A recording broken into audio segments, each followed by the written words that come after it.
We have completed up to Exodus 16 last week.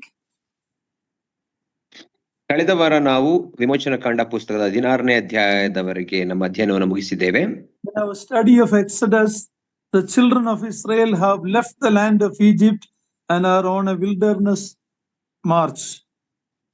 ನಾವು ವಿಮೋಚನಕಾಂಡ ಅಧ್ಯಯನದಲ್ಲಿ ನೋಡುವಾಗ ಇಸ್ರಾಯೇಲರು ಅವರು ಐಗುಪ್ತ ದೇಶವನ್ನು ಬಿಟ್ಟು ವಾಗ್ದಾನ ದೇಶಕ್ಕೆ ಹೋಗುವ ಮಧ್ಯದಲ್ಲಿ ಅರಣ್ಯ ಪ್ರಯಾಣದಲ್ಲಿದ್ದಾರೆ.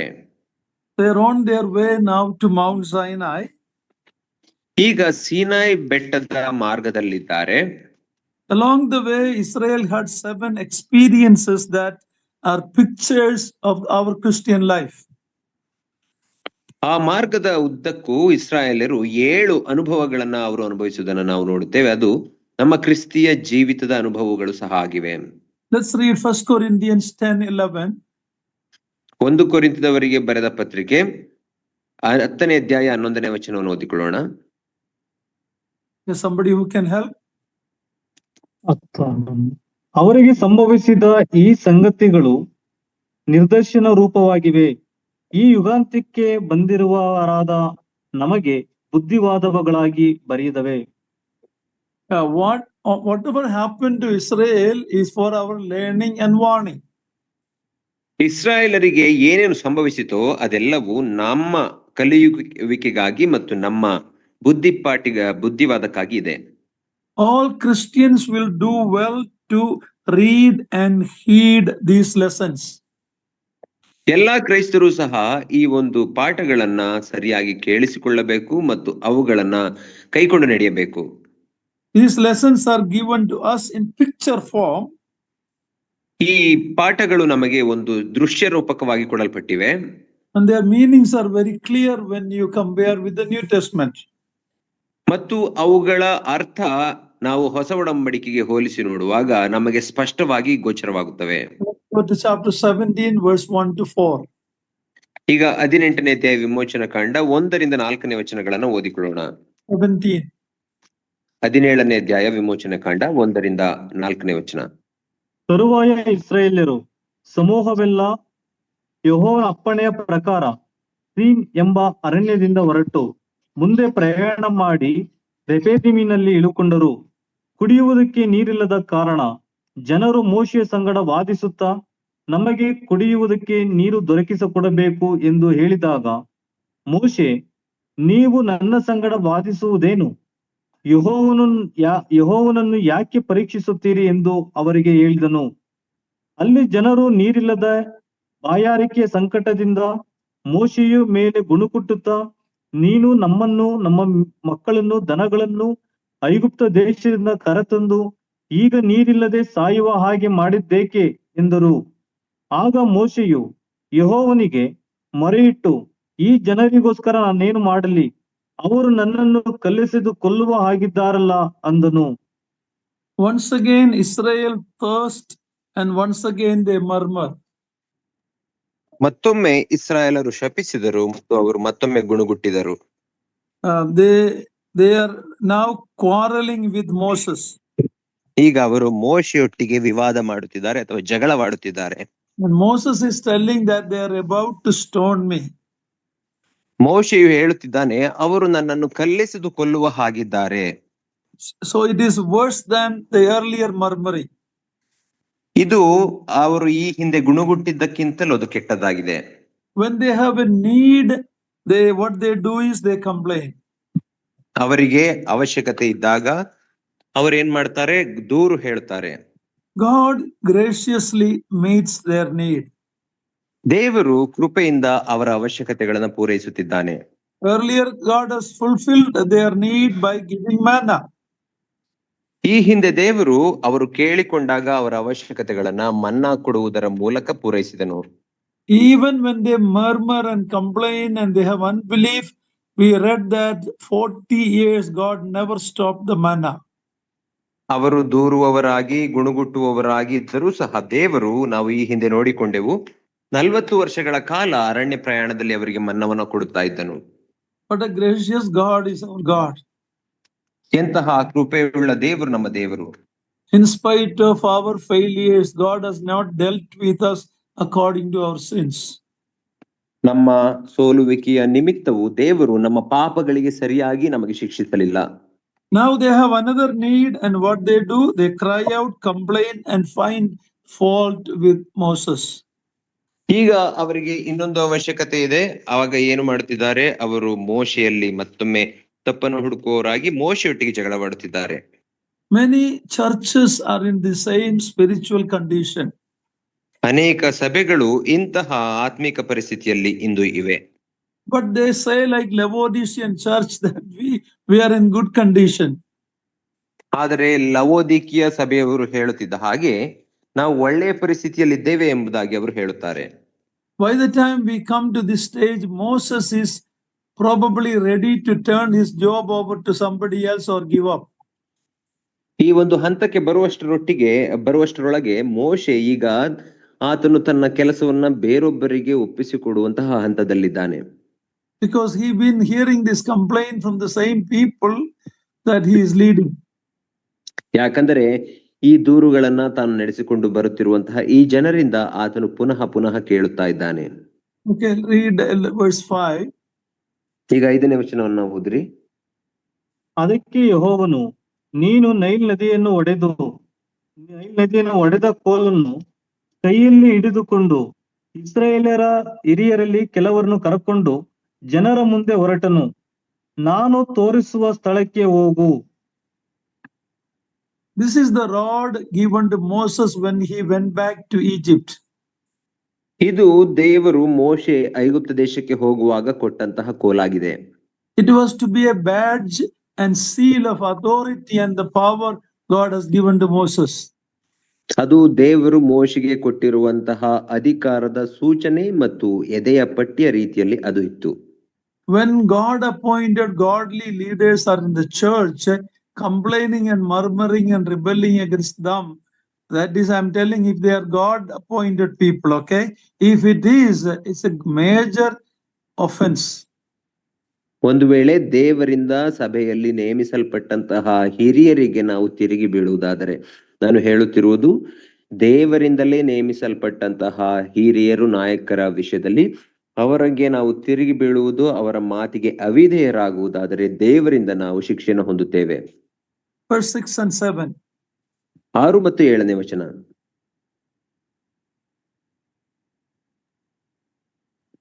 ಅಲ್ಲಿ ಓರೇಬಿನಲ್ಲಿರುವ ಬಂಡೆಯ ಮೇಲೆ ನಾನೇ ನಿನ್ನೆದುರಾಗಿ ನಿಲ್ಲುವೆನು. ನೀನು ಆ ಬಂಡೆಯನ್ನು ಒಡೆದಾಗ ಅದರಿಂದ ನೀರು ಹೊರಡುವುದು, ಜನರು ಕುಡಿಯುವರು ಎಂದು ಮೋಶೆಗೆ ಅಪ್ಪಣೆ ಕೊಡಲಾಗಿ, ಮೋಶೆ ಇಸ್ರಾಯೇಲರ ಹಿರಿಯರ ಎದುರಿನಲ್ಲಿ ಹಾಗೆಯೇ ಮಾಡಿದನು. ಇಸ್ರಾಯೇಲರು ಯೆಹೋವನು ನಮ್ಮ ಮಧ್ಯದಲ್ಲಿ ಇದ್ದಾನೋ ಇಲ್ಲವೋ ಎಂದು ಯೆಹೋವನನ್ನು ಅಲ್ಲಿ ಪರೀಕ್ಷಿಸಿದ್ದರಿಂದ ಮೋಶೆ ಆ ಸ್ಥಳಕ್ಕೆ ಮತ್ಸಾ ಎಂತಲೂ, ಅವರು ವಿವಾದ ಮಾಡಿದ್ದರಿಂದ ಮೆರೀಬಾ ಎಂದು ಹೆಸರಿಟ್ಟನು. This is the first mention of the rock, that the water came out of that rock. ಇಲ್ಲಿ ಮೊದಲನೆಯ ಬಾರಿಗೆ ಒಂದು ಬಂಡೆಯ ಕುರಿತಾಗಿ ನಮೂದಿಸಲ್ಪಟ್ಟಿರುವುದನ್ನು ನಾವು ನೋಡುತ್ತೇವೆ. ಆ ಬಂಡೆಯೊಳಗಿಂದ ನೀರು ಬಂತು. What does that rock represent? ಆ ಬಂಡೆಯು ಏನನ್ನು ಸೂಚಿಸುತ್ತದೆ? If you ask Roman Catholic people, they will say Pope or Peter was that rock. ನೀವು ರೋಮನ್ ಕ್ಯಾಥೋಲಿಕ್ ಪಂಗಡದ ಕ್ರೈಸ್ತರನ್ನ ಕೇಳುವುದಾದರೆ ಆ ಬಂಡೆ ಪೋಪ್ ಆ ಧರ್ಮಗುರು ಆಗಿದ್ದಾನೆ, ಇಲ್ಲ ಪೇತ್ರನು ಆಗಿದ್ದಾನೆ ಎಂಬುದಾಗಿ ಹೇಳುತ್ತಾರೆ. Believe Peter was the first pope and that was the rock on which the church is built. ಅವರ ನಂಬಿಕೆ ಏನಾಗಿದೆ ಅಂದರೆ ಪೇತ್ರನೇ ಮೊದಲನೆಯ ಪೋಪ್, ಆ ಬಂಡೆಯ ಮೇಲೆ ಸಭೆಯು ಕಟ್ಟಲ್ಪಟ್ಟಿದೆ ಎಂಬುದಾಗಿ ಅವರ ನಂಬಿಕೆ ಆಗಿದೆ. God has not left us to speculation about what this rock is. ದೇವರು ಈ ಬಂಡೆ ಏನಾಗಿದೆ ಎಂಬುದಾಗಿ ನಾವು ಗಲಿಬಿಲಿಯಲ್ಲಿ ಅಥವಾ ಗೊಂದಲದಲ್ಲಿ ಇರುವ ಹಾಗೆ ನಮ್ಮನ್ನ ಬಿಟ್ಟಿಲ್ಲ. The Holy Spirit explains it in 1 Corinthians 10:1-4. Please read that. ಪವಿತ್ರ ಆತ್ಮನು 1 ಕೊರಿಂಥದವರಿಗೆ ಬರೆದ ಪತ್ರಿಕೆ 10ನೇ ಅಧ್ಯಾಯ 1-4ನೇ ವಚನಗಳಲ್ಲಿ ಈ ಬಂಡೆ ಏನಾಗಿದೆ ಎಂಬುದನ್ನು ನಮಗೆ ವಿವರಿಸಿದ್ದಾನೆ. ದಯಮಾಡಿ ಓದಿರಿ. ಸಹೋದರರೇ, ಮುಂದಿನ ಸಂಗತಿಯಲ್ಲಿ ನೀವು ಲಕ್ಷ್ಯವಿಡಬೇಕೆಂದು ನಾನು ಅಪೇಕ್ಷಿಸುತ್ತೇನೆ.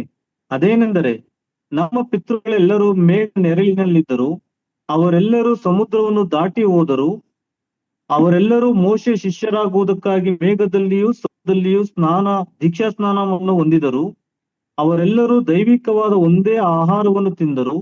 ಅವರೆಲ್ಲರೂ ದೈವಿಕವಾದ ಒಂದೇ ನೀರನ್ನು ಕುಡಿದರು. ಹೇಗೆಂದರೆ ಅವರ ಹಿಂದೆ ಹೋಗುತ್ತಿದ್ದ ದೈವಿಕವಾದ ಬಂಡೆಯೊಳಗಿಂದ ಬಂದ ನೀರನ್ನು ಕುಡಿಯುತ್ತಿದ್ದರು. ಆ ಬಂಡೆ ಕ್ರಿಸ್ತನೇ. Yeah, very clear who the rock is in the word of God. ಇಲ್ಲಿ ಸ್ಪಷ್ಟವಾಗಿ ಹೇಳಲ್ಪಟ್ಟಿದೆ ದೇವರ ವಾಕ್ಯದಲ್ಲಿ ಬಂಡೆ ಯಾರು ಎಂಬುದು. That rock was Christ. ಆ ಬಂಡೆ ಕ್ರಿಸ್ತನೇ ಆಗಿದ್ದನು. The bread that Israel ate was manna, which was a picture of Christ, the bread of life. ಇಸ್ರಾಯೇಲರು ತಿಂದಂತಹ ಆಹಾರ ರೊಟ್ಟಿ ಅದು ಮನ್ನವಾಗಿತ್ತು. ಆ ಮನ್ನವು ನಮ್ಮ ಕರ್ತನಾದ ಯೇಸು ಕ್ರಿಸ್ತನನ್ನ ಪ್ರತಿನಿಧಿಸುತ್ತದೆ. The bread of life. ಜೀವದ ರೊಟ್ಟಿಯಾದಂತ ಯೇಸು ಕ್ರಿಸ್ತನು. Christ is also the water of life. ಯೇಸು ಕ್ರಿಸ್ತನು ಜೀವ ಜಲವೂ ಸಹ ಆಗಿದ್ದಾನೆ. And that rock is a picture of him. ಮತ್ತು ಆ ಬಂಡೆಯು ಸಹ ಆತನ ಚಿತ್ರಣವಾಗಿದೆ. In contrast, the unbelief of the people in doubting God, the cloud of doubt was hiding their face, hiding the face of God from them. ಇಲ್ಲಿ ಅದಕ್ಕೆ ತದ್ವಿರುದ್ಧವಾಗಿ ಜನರು ಅಪನಂಬಿಕೆಯನ್ನ ತೋರಿಸುವುದನ್ನ ನಾವು ನೋಡುತ್ತೇವೆ. ಅವರ ಅಪನಂಬಿಕೆ ಎಂಬಂತಹ ಮೋಡಗಳು ದೇವರ ಮುಖವನ್ನ ಅವರಿಗೆ ಮರೆ ಮಾಡುತ್ತಿದ್ದವು. The rock is a beautiful picture of the Lord Jesus Christ in the Bible, Old Testament and New Testament. ಬಂಡೆ ಎಂಬಂತದ್ದು ನಮ್ಮ ಕರ್ತನಾದ ಯೇಸು ಕ್ರಿಸ್ತನ ಸುಂದರ ಚಿತ್ರಣವಾಗಿದೆ, ಹಳೆ ಒಡಂಬಡಿಕೆಯಲ್ಲೂ ಸಹ ಮತ್ತು ಹೊಸ ಒಡಂಬಡಿಕೆಯಲ್ಲಿಯೂ ಸಹ. After the Lord Jesus said that I will build my church in Matthew 16:18, ಮತ್ತಾಯನ ಸುವಾರ್ತೆ 16ನೇ ಅಧ್ಯಾಯ 18ನೇ ವಚನದಲ್ಲಿ ನಾನು ಈ ಬಂಡೆಯ ಮೇಲೆ ನನ್ನ ಸಭೆಯನ್ನ ಕಟ್ಟುತ್ತೇನೆ ಎಂಬುದಾಗಿ ಯೇಸು ಕ್ರಿಸ್ತನು ಹೇಳಿದ ನಂತರ, and it is to Peter, based on Peter's statement, you are the son of the Most High, that on that statement Jesus said I will build the church. ಪೇತ್ರನ ಆ ಒಂದು ಮಾತಿನ ಆಧಾರದ ಮೇಲೆ, ಅಂದರೆ ನೀನು ಬರಬೇಕಾಗಿರುವಂತಹ ಕ್ರಿಸ್ತನು ಪರಾತ್ಪರ ದೇವರ ಕುಮಾರನು ಎಂಬುದಾಗಿ ಹೇಳಿದನು. ಆ ಬಂಡೆಯ ಮೇಲೆ, ಅಂದರೆ ಕ್ರಿಸ್ತನ್ ಎಂಬಂತಹ ಬಂಡೆಯ ಮೇಲೆ ನನ್ನ ಸಭೆಯನ್ನ ಕಟ್ಟುತ್ತೇನೆ ಎಂಬುದಾಗಿ ಯೇಸು ಕ್ರಿಸ್ತನು ಹೇಳಿದ್ದು. But the RC Roman Catholic people think that Bande, that rock is Peter. ಆದರೆ ರೋಮನ್ ಕ್ಯಾಥೋಲಿಕ್ ಪಂಗಡದವರು ಆ ಬಂಡೆ ಪೇತ್ರನೇ ಆಗಿದ್ದಾನೆ ಎಂಬುದಾಗಿ ಹೇಳುತ್ತಾರೆ, ನೆನೆಸುತ್ತಾರೆ. A little later, Jesus said that I am going to Jerusalem. They are going to take me. They are going to crucify me. I am going to be killed. Then Peter said, "It should never happen to you." And Jesus had to call, "Get behind me, Satan." And that kind of a man can never be a rock. ಈ ಮಾತನ್ನು ಹೇಳಿದ ಸ್ವಲ್ಪ ಸಮಯದ ನಂತರವೇ ಯೇಸು ಕ್ರಿಸ್ತನು ನಾನು ಯೆರೂಸಲೇಮಿಗೆ ಅಲ್ಲಿ ಹೋಗುತ್ತೇನೆ, ಅಲ್ಲಿ ನನ್ನನ್ನ ಹಿಡಿಯುತ್ತಾರೆ, ನಾನು ಶಿಲುಬೆಗೆ ಹಾಕಲ್ಪಟ್ಟು ಕೊಲ್ಲಲ್ಪಡುತ್ತೇನೆ ಎಂಬುದಾಗಿ ಹೇಳಿದಾಗ ಪೇತ್ರನು ನಂತರದ ಕ್ಷಣದಲ್ಲಿ ನೀನು ಹಾಗೆ ಮಾಡಬಾರದು, ನೀನು ಹೋಗಲೇಬಾರದು ಎಂಬುದಾಗಿ ಹೇಳುವಾಗ ಯೇಸು ಸ್ವಾಮಿ ಹೇಳಿದಂತಹ ಮಾತು, ಸೈತಾನನೇ ನನ್ನ ಹಿಂದೆ ಬಾ ಎಂಬುದಾಗಿ, ನನ್ನ ಹಿಂದಕ್ಕೆ ಹೋಗು ಎಂಬುದಾಗಿ ಹೇಳುವುದನ್ನು ನಾವು ನೋಡುತ್ತೇವೆ. ಇಂತಹ ಬಂಡೆಯ ಮೇಲೆ ಯೇಸು ಕ್ರಿಸ್ತನು ತನ್ನ ಸಭೆಯನ್ನ ಕಟ್ಟುವುದಿಲ್ಲ. Read Psalm 61 verse 2. Let's a few verses from the Old Testament. 61ನೇ ಕೀರ್ತನೆ 51ನೇ ವಚನವನ್ನ ದಯಮಾಡಿ ಓದ್ರಿ. ಎರಡನೇ ವಚನ 61:2. ಕೀರ್ತನೆ 61:2. ನಾನು ಎದೆಗುಂದಿದವನಾಗಿ ಭೂಮಿಯ ಕಡೆ ಭಾಗದಿಂದ ನಿನಗೆ ಮೊರೆ ಇಡು, ನಾನು ಹತ್ತಲಾರದ ಆಶ್ರಯಗಿರಿಯ ಮೇಲೆ ನನ್ನನ್ನು ಹತ್ತಿಸು. ಆಶ್ರಯಗಿರಿ, that is a rock that is higher than I. ಆಶ್ರಯಗಿರಿ ಎಂಬುದಾಗಿ ಹೇಳುವಾಗ ಅದು ನಮಗಿಂತ ಎತ್ತರದಲ್ಲಿರುವಂತಹ ಒಂದು ಬಂಡೆಯಾಗಿದೆ. Psalm 78:35. 78ನೇ ಕೀರ್ತನೆ 35ನೇ ವಚನ.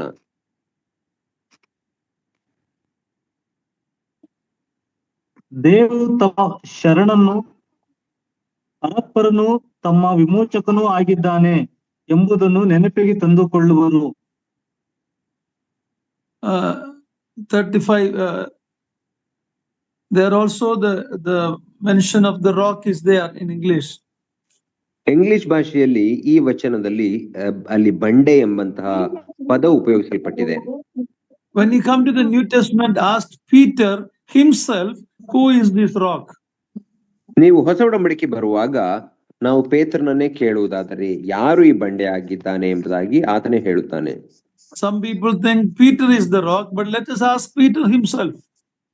ಕೆಲವರು ಪೇತ್ರನೇ ಆ ಬಂಡೆ ಎಂಬುದಾಗಿ ಹೇಳುತ್ತಾರೆ. ಆದ್ದರಿಂದ ನಾವು ಪೇತ್ರನನ್ನೇ ಕೇಳಿ ಬಿಡೋಣ ಆ ಬಂಡೆ ಯಾರು ಎಂಬುದಾಗಿ. 1 Peter 2 verse 6 to 8. 1 ಪೇತ್ರ 2ನೇ ಅಧ್ಯಾಯ 6ರಿಂದ 8ನೇ ವಚನ.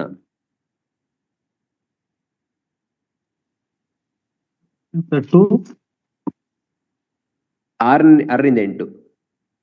1 Peter 2 6 to 8.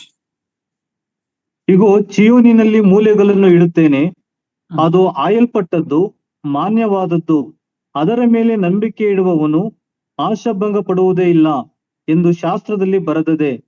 ಆದುದರಿಂದ ನಂಬುವವರಾದ ನಿಮಗೆ ಈ ಮಾನ ಉಂಟು.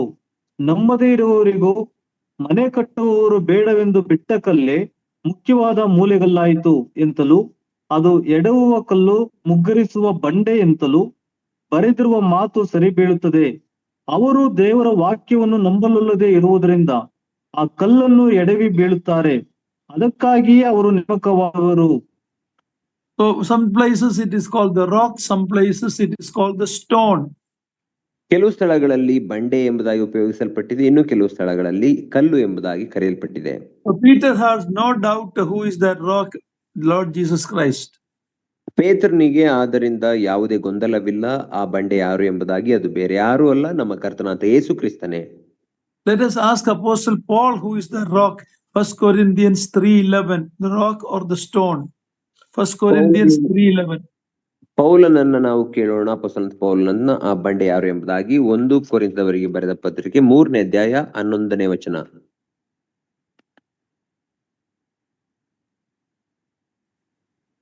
ಹಾಕಿರುವ ಅಸ್ತಿವಾರವು ಯೇಸು ಕ್ರಿಸ್ತನೇ.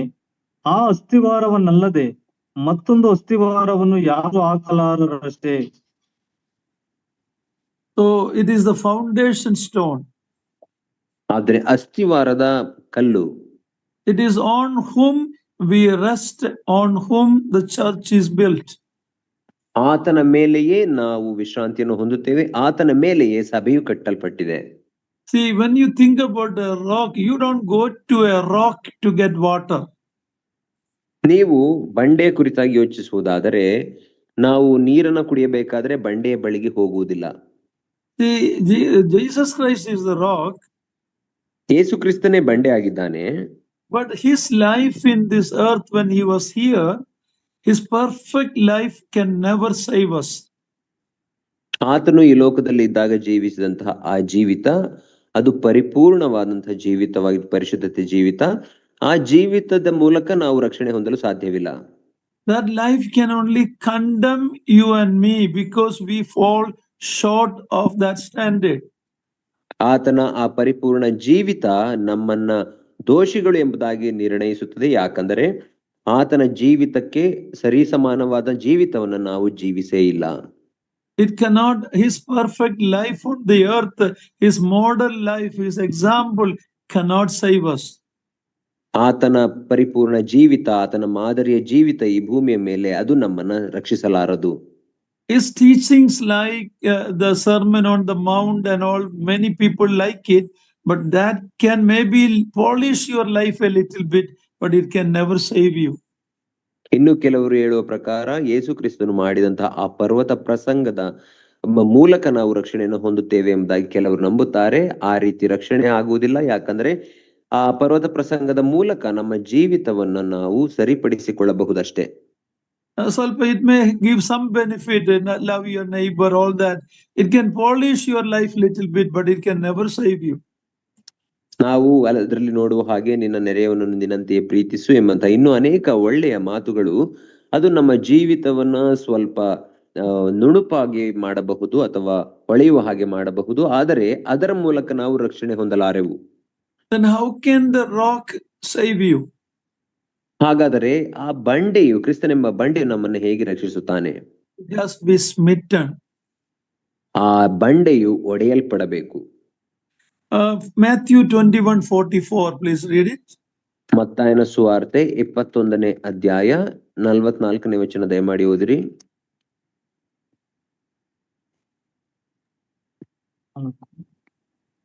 ಈ ಕಲ್ಲಿನ ಮೇಲೆ ಬೀಳುವವನು ತುಂಡು ತುಂಡಾಗುವನು, ಇದು ಯಾರ ಮೇಲೆ ಬೀಳುವುದೋ ಅವನನ್ನು ಪುಡಿ ಪುಡಿ ಮಾಡುವುದು ಎಂದು ಹೇಳಿದನು.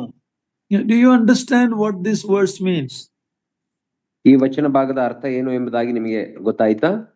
If you fall on that rock, it will break you. ನೀವು ಆ ಬಂಡೆಯ ಮೇಲೆ ಬೀಳುವುದಾದರೆ ಅದು ನಿಮ್ಮನ್ನು ಮುರಿದು ಬಿಡುತ್ತದೆ. In other words, you will repent and you will be broken when you come to the Lord Jesus Christ, and that will save you. ಇನ್ನೊಂದು ಮಾತಿನಲ್ಲಿ ಹೇಳುವುದಾದರೆ, ನಾವು ಕರ್ತನಾದ ಯೇಸು ಕ್ರಿಸ್ತನ ಬಳಿಗೆ ಬರುವುದಾದರೆ ಆತನು ನಮ್ಮನ್ನು ಮುರಿಯುತ್ತಾನೆ, ಅಂದರೆ ನಮ್ಮ ಪಾಪಗಳಿಗೆ ನಾವು ಪಶ್ಚಾತ್ತಾಪ ಪಡುತ್ತೇವೆ, ಆ ಪಶ್ಚಾತ್ತಾಪದ ಮೂಲಕ ನಾವು ರಕ್ಷಣೆ ಹೊಂದುತ್ತೇವೆ. But if you don't do that, when a day will come, that stone will fall on you and it will grind you to powder. ನೀವು ಆ ರೀತಿ ಮಾಡದೆ ಹೋದರೆ, ನಿಮ್ಮ ಪಾಪಗಳಿಗೆ ಪಶ್ಚಾತ್ತಾಪ ಪಡದೆ ಹೋದರೆ, ಒಂದು ದಿನ ಬರುತ್ತದೆ, ಆ ನ್ಯಾಯ ತೀರ್ಪಿನ ದಿನದಲ್ಲಿ ಆ ಬಂಡೆ ನಿಮ್ಮ ಮೇಲೆಯೇ ಬೀಳುತ್ತದೆ ಮತ್ತು ನೀವು ಪುಡಿ ಪುಡಿಯಾಗಿ ಹೋಗುತ್ತೀರಿ. So the first part is talking about how a sinner can be saved. The second part says how a sinner will be judged one day. ಆದ್ದರಿಂದ ಈ ವಚನದಲ್ಲಿ ಮೊದಲನೆಯ ಭಾಗವು ಒಬ್ಬ ಪಾಪಿಯು ಹೇಗೆ ಪಡಬಹುದು ಎಂಬುದರ ಕುರಿತಾಗಿ ಮಾತನಾಡುತ್ತದೆ. ಎರಡನೆಯ ಭಾಗವು ನ್ಯಾಯ ತೀರ್ಪಿನ ದಿನದಲ್ಲಿ ಒಬ್ಬ ಪಾಪಿಯು ಹೇಗೆ ನ್ಯಾಯ ತೀರ್ಪನ್ನು ಹೊಂದುತ್ತಾನೆ ಎಂಬುದನ್ನು ತಿಳಿಸುತ್ತದೆ. Fall on that stone, admit that you are a sinner and you will be saved.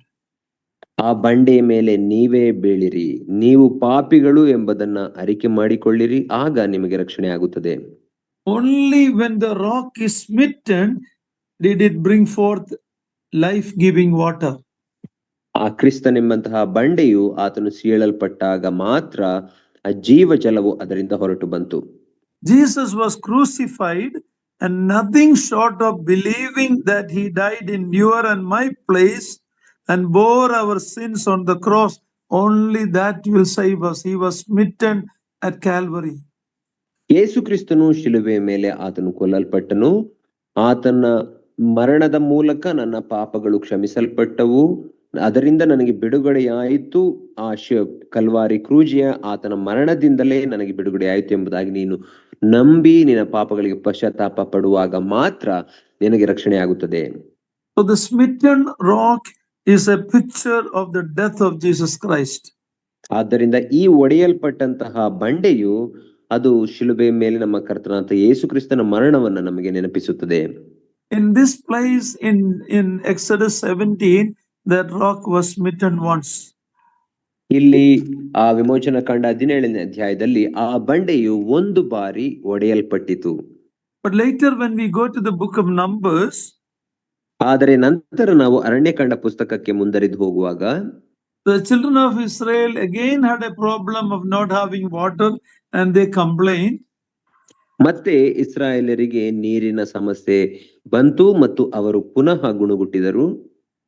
First time Israel murmured about thirst and God told Moses to strike the rock and the water gushed out. ಮೊದಲನೆಯ ಬಾರಿಗೆ ಇಸ್ರಾಯೇಲರಿಗೆ ಬಾಯಾರಿಕೆ ಆದಾಗ ದೇವರು ಆ ಬಂಡೆಯನ್ನು ಹೊಡೆಯಲಿಕ್ಕೆ ಹೇಳಿದನು, ಹೊಡೆದಾಗ ನೀರು ಅದರಿಂದ ಹೊರಟು ಬಂತು. In Numbers chapter 20 verse 8, God told Moses to speak to the rock. Aranya Kanda 20ನೇ ಅಧ್ಯಾಯ 8ನೇ ವಚನಕ್ಕೆ ಬರುವಾಗ ಅಲ್ಲಿ ದೇವರು ಮೋಶೆಗೆ ಆ ಬಂಡೆಗೆ ಮಾತಾಡು ಎಂಬುದಾಗಿ ಆಜ್ಞಾಪಿಸಿದನು. Moses was to speak to the rock because the rock had already been smitten.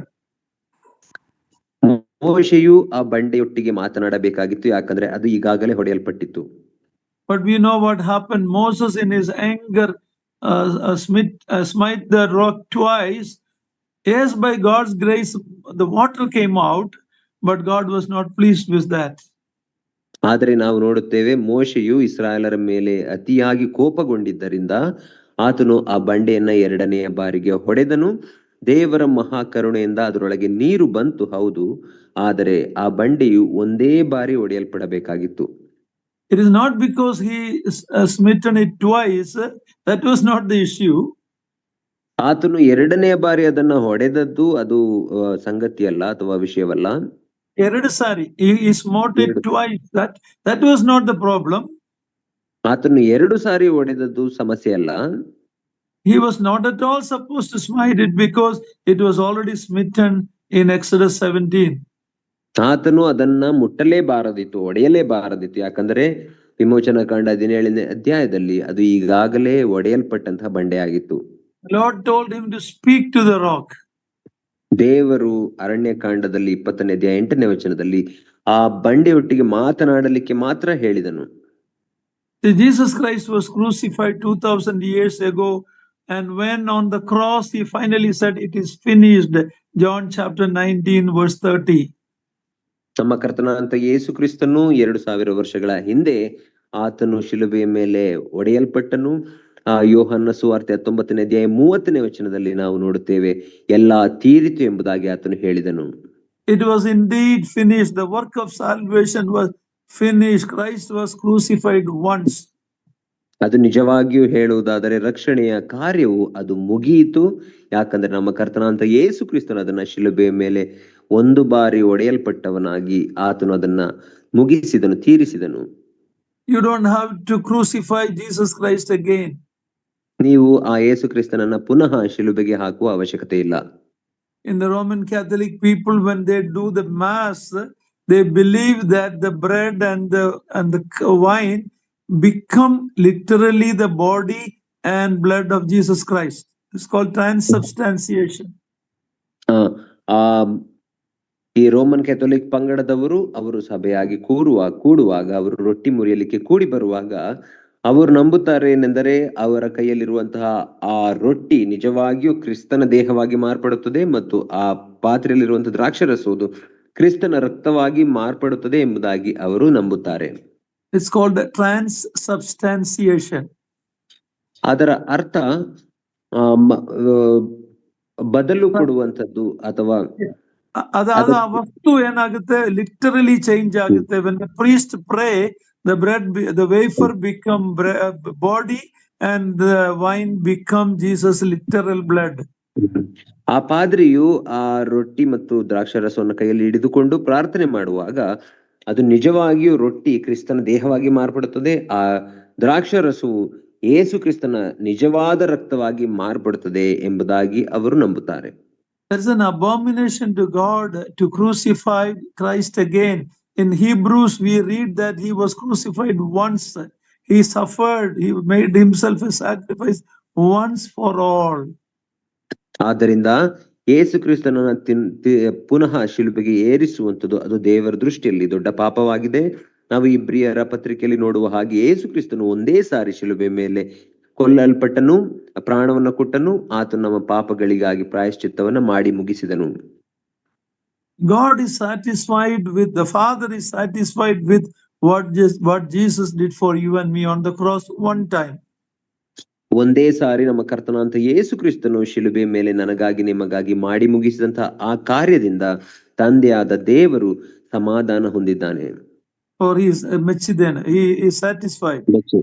ಆತನು ಅದನ್ನ ಮೆಚ್ಚಿದಾನೆ, ಆತನಿಗೆ ತೃಪ್ತಿಯಾಗಿದೆ. Yeah, that is the word. Okay, God doesn't need peace. Okay, he's the Prince of Peace. God is satisfied with what Christ did, and you and I should be satisfied with the work Christ did and finished on the cross. ಯೇಸು ಕ್ರಿಸ್ತನು ಶಿಲುಬೆ ಮೇಲೆ ಮಾಡಿ ಮುಗಿಸಿದಂತಹ ಆ ಕಾರ್ಯದಿಂದ ತಂದೆಯಾದ ದೇವರಿಗೆ ತೃಪ್ತಿಯಾಗಿದೆ, ಸಮಾಧಾನವಾಗಿದೆ. ಅದರ ತೃಪ್ತಿಯಾಗಿದೆ. ನನಗೂ ನಿಮಗೂ ಸಹ ಯೇಸು ಕ್ರಿಸ್ತನು ಶಿಲುಬೆ ಮೇಲೆ ಮಾಡಿ ಮುಗಿಸಿದಂತ ಆ ಕಾರ್ಯವೇ ಸಾಕಾಗುವಂತದ್ದಾಗಿದೆ ನಮ್ಮ ಬಿಡುಗಡೆಗಾಗಿ. He died to save you and me. ನಿನ್ನನ್ನ ನಮ್ಮನ್ನ ಬಿಡುಗಡೆ ಮಾಡಲಿಕ್ಕಾಗಿ ಆತನು ಶಿಲುಬೆ ಮೇಲೆ ಸತ್ತನು. All that God is asking is that you believe in his son. ನಿನ್ನನ್ನ ದೇವರು ಕೇಳುತ್ತಿರುವುದಿಷ್ಟೇ, ಆ ತನ್ನ ಮಗನ ಮೇಲೆ ನೀನು ನಂಬಿಕೆಯನ್ನ ಇಡು. From that smitten rock, Christ Jesus came spiritual blessings. ಆ ಒಂದು ಮುರಿಯಲ್ಪಟ್ಟಂತಹ ಬಂಡೆ ಎಂಬಂತಹ ಕ್ರಿಸ್ತನಿಂದ ನಮಗೆ ಆತ್ಮೀಕ ಆಶೀರ್ವಾದಗಳು ಬಂದವು. Ephesians 1:3 says we are blessed with all spiritual blessings in the heavenly places. ಎಫೆಸದವರಿಗೆ ಬರೆದ ಪತ್ರಿಕೆ 1ನೇ ಅಧ್ಯಾಯ 3ನೇ ವಚನದಲ್ಲಿ ನಾವು ನೋಡುತ್ತೇವೆ, ಪರಲೋಕದ ಎಲ್ಲ ಆತ್ಮೀಯ ವರಗಳನ್ನ ನಾವು ಹೊಂದಿಕೊಂಡಿದ್ದೇವೆ. Now there are 3 Psalms, Psalms 22, 23 and 24 talks about the three tense work of the shepherd. ನಾವು ಕೀರ್ತನೆ 22, 23 ಮತ್ತು 24ನೇ ಅಧ್ಯಾಯಗಳನ್ನು ನಾವು ನೋಡುವಾಗ ಈ 3 ಅಧ್ಯಾಯಗಳು ದೇವರು ಅಥವಾ ಯೇಸು ಕ್ರಿಸ್ತನು ಕುರುಬನಾಗಿ 3 ಕಾಲಗಳಲ್ಲಿ ಭೂತ, ವರ್ತಮಾನ, ಭವಿಷ್ಯತ್ ಕಾಲಗಳಲ್ಲಿ ಆತನು ಮಾಡುತ್ತಾ ಇರುವಂತಹ ಮತ್ತು ಮಾಡಲಿರುವಂತಹ ಕಾರ್ಯಗಳ ಕುರಿತಾಗಿ ಮಾತನಾಡುತ್ತವೆ. In ಕುರುಬನಾಗಿ Psalm 22, he is the good shepherd who gave his life for us. We read about the crucifixion in prophetic way in Psalm 22. ಕೀರ್ತನೆ 22ನೇ ಅಧ್ಯಾಯಕ್ಕೆ ಬರುವಾಗ ಆತನು ಒಳ್ಳೆಯ ಕುರುಬನಾಗಿ ಆತನು ಶಿಲುಬೆಯ ಮೇಲೆ ಈಗಾಗಲೇ ತೂಗು ಹಾಕಲ್ಪಟ್ಟಿದ್ದಾನೆ ಅಥವಾ ಶಿಲುಬೆಯ ಮೇಲೆ ತನ್ನ ಪ್ರಾಣವನ್ನ ಕೊಟ್ಟಿದ್ದಾನೆ. ಅದು ಪ್ರವಾದನಾತ್ಮಕವಾಗಿ ಹೇಳಲ್ಪಟ್ಟಿದೆ ಅಲ್ಲಿ. In Psalm 23, he is the great shepherd who is there for meeting our needs. The Lord is my shepherd, I shall not want. He provides and protects us today. 23ನೆಯ ಕೀರ್ತನೆಗೆ ಬರುವಾಗ ಆತನು ಒಳ್ಳೆಯ ಕುರುಬನಾಗಿದ್ದಾನೆ, ಯೆಹೋವನು ನನಗೆ ಕುರುಬನು ಕೊರತೆ ಪಡೆನು ಎಂಬುದಾಗಿ ಹೇಳುವಾಗ ನಮ್ಮ ವರ್ತಮಾನ ಕಾಲದ ಅವಶ್ಯಕತೆಗಳನ್ನ ಆತನು ಪೂರೈಸುತ್ತಾನೆ. All we have to do is ask him. ನಾವು ಮಾಡಬೇಕಾದದಿಷ್ಟೇ ಆತನನ್ನ ಕೇಳಿಕೊಳ್ಳಬೇಕು. In Psalms 24, he is the chief shepherd who is going to come as the King of glory.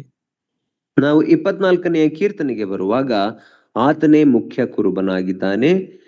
ಆತನು ಮುಂದೆ ತನ್ನ ಮಹಿಮೆಯಿಂದ ಇಳಿದು ಬರುವ ಆತನಾಗಿದ್ದಾನೆ ನಮಗಾಗಿ. ಪ್ರಭಾವವುಳ್ಳ ಅರಸನಲ್ಲ, he is the King of glory. ಆತನು ಪ್ರಭಾವವುಳ್ಳ ಅರಸನಾಗಿ ಇಳಿದು ಬರುತ್ತಾನೆ. Anybody listening to us this evening, have you gone to that Smitter Rock to be saved and then continue to find satisfaction in what he provides? ನನ್ನ ಮಾತನ್ನು ಕೇಳುತ್ತಿರುವಂತಹ ನಿಮ್ಮಲ್ಲಿ ಯಾರಾದರೂ ಆ ಮುರಿಯಲ್ಪಟ್ಟಂತಹ ಬಂಡೆಯ ಬಳಿ, ಒಡೆಯಲ್ಪಟ್ಟಂತಹ ಬಂಡೆಯಾದಂತಹ ಕ್ರಿಸ್ತನ ಬಳಿಗೆ ಹೋಗಿದ್ದೀರೋ ಮತ್ತು ನಿಮ್ಮ ಪಾಪಗಳಿಗಾಗಿ ಪ್ರಾಯಶ್ಚಿತ್ತವನ್ನ ಪಟ್ಟು ಆತನಿಂದ ರಕ್ಷಣೆಯನ್ನು ಹೊಂದಿಕೊಂಡಿದ್ದೀರೋ, ನಿಮ್ಮನ್ನು ನೀವು ಪರೀಕ್ಷಿಸಿಕೊಳ್ಳಿರಿ. God says, if you drink of that water, you will never again thirst. ಕ್ರಿಸ್ತನು ಹೇಳುತ್ತಾನೆ, ನೀವು ನಾನು ಕೊಡುವಂತಹ ನೀರನ್ನು ಕುಡಿಯುವುದಾದರೆ ನಿಮಗೆ ಪುನಃ ನೀರಡಿಕೆ ಆಗುವುದಿಲ್ಲ. Okay, from verse 8 to the end, we have another experience of Israel. Read verse 8.